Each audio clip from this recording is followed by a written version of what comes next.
It started with an orange slip of paper taped to an old fishing boat, a boat tied to the same dock it had rested on for nearly 70 years. The paper barked out words like violation and fine in bold black ink, but what it didn't say was that the lake it floated on didn't belong to the HOA screaming for compliance.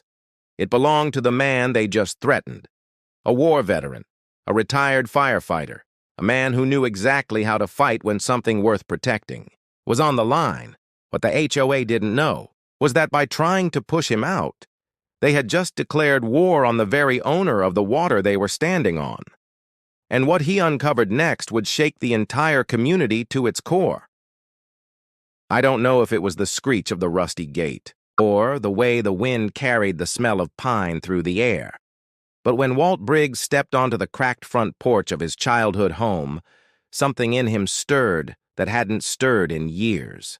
He was 68, retired, stiff in both knees, and carried a chest full of shrapnel memories from a war no one wanted to talk about anymore. But the call came from his sister. The cancer had returned, and she needed someone to take care of the place.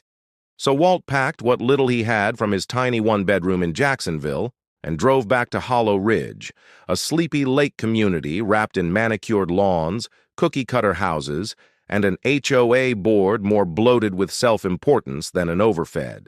Tick. He didn't say much to the neighbors, didn't attend any welcome mixers or fill out the residency forms they kept shoving under his door. He just puttered around the old house, fixed a fence, got the water running, and one morning, on instinct, more than plan, dragged his granddaddy's old John boat from the shed and pushed it gently into the lake, just like he had 50 years ago when the only neighbors were trees and the only rules were common sense. 2 days later, he found a neon orange, paper taped to his boat like a ransom note. It barked out notice of violation in bold black letters and accused him of storing an unauthorized vessel on community property. It threatened 200-a-day fines and even hinted at legal action if the boat wasn't removed by Friday. Now, Walt was no stranger to threats. He'd stared down bullets in Da Nang and flames in burning buildings.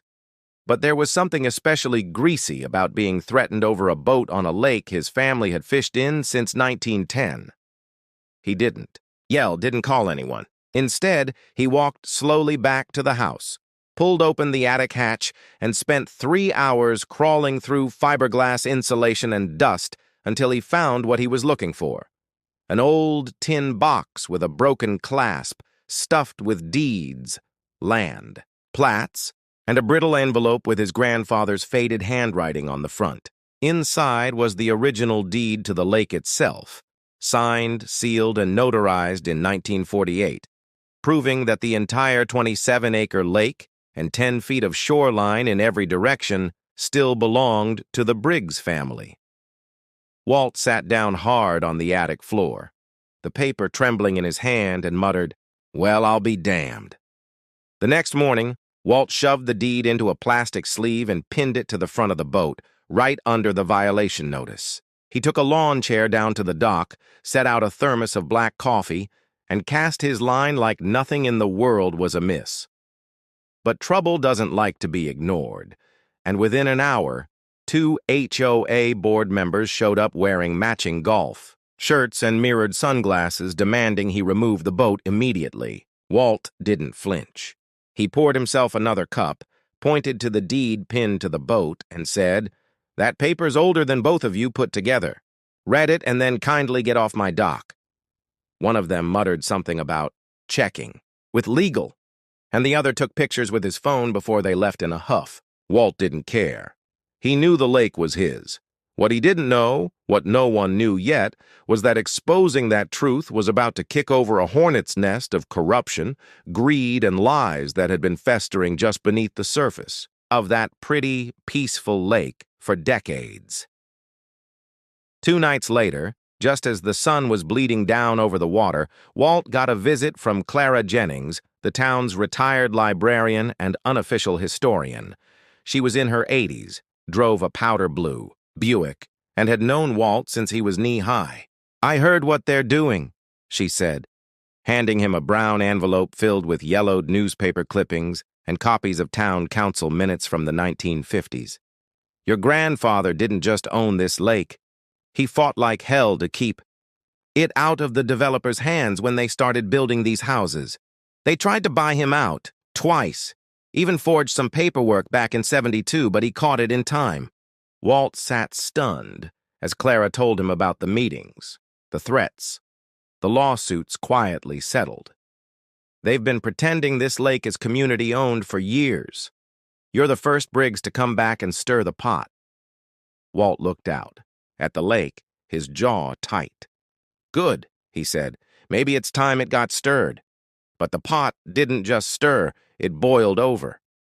The following week, while Walt was out picking up groceries, the HOA hired a private towing company to remove the unsightly vessel.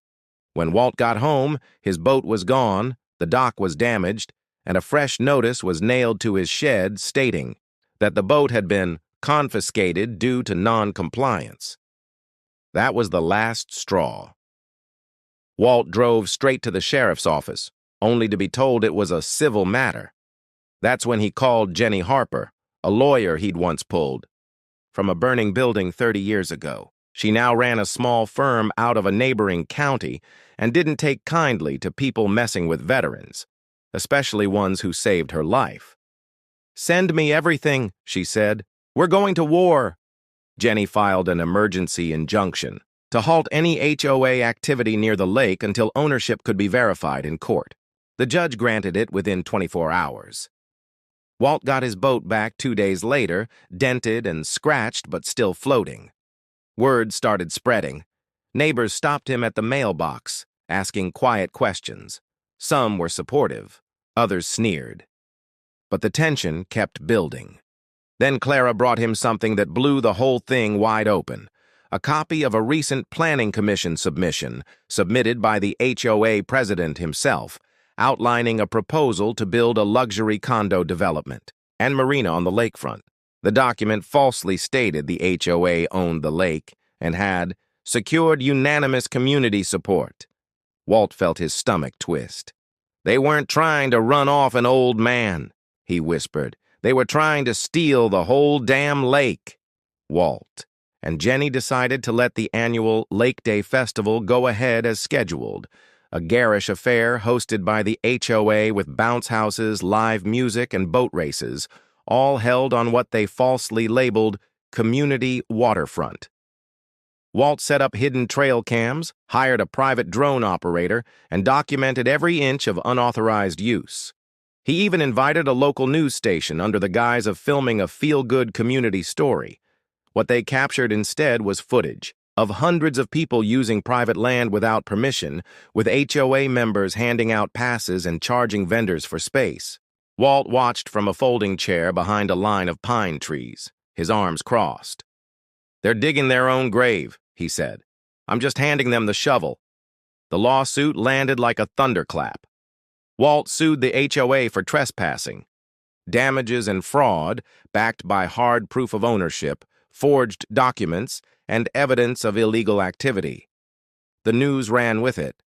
"Veteran exposes HOA scam," read one headline. Within a week, the HOA president resigned. 3 board members were served subpoenas, and the community was in uproar. At the next emergency meeting, residents shouted over each other, demanding answers about where their dues had gone and why no one knew the lake had been privately owned all along. One woman broke down in tears, saying her father had helped dig the drainage system and felt betrayed. Walt stood up quietly, waited for silence, and said, "I never minded folks fishing here. What I mind is being lied to. What I mind is theft dressed up as policy." It didn't take long for everything to fall apart. With the HOA in disarray and lawsuits piling up, residents voted to dissolve the old board entirely. A new leadership team was elected, this time led by retired Judge Martha Combs, who had no tolerance for shady dealings or veiled threats.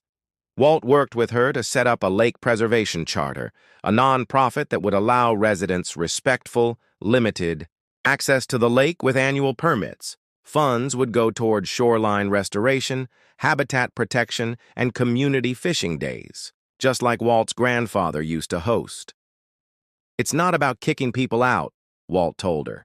"It's about reminding folks what it means to take care of something that doesn't belong to the highest bidder."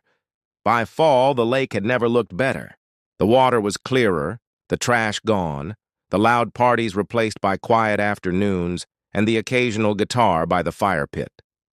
The trail cams were still up, now more as a reminder than a defense. The children who once swam under false ownership now came with their parents and asked Walt's permission before skipping stones, and he gave it gladly, as long as they respected the rules and remembered the lake wasn't theirs to ruin. One afternoon, as the leaves turned gold and the air bit with autumn chill, Walt took his repaired John boat out onto the lake. As he cast his line, he looked toward the rebuilt dock where a plaque now hung.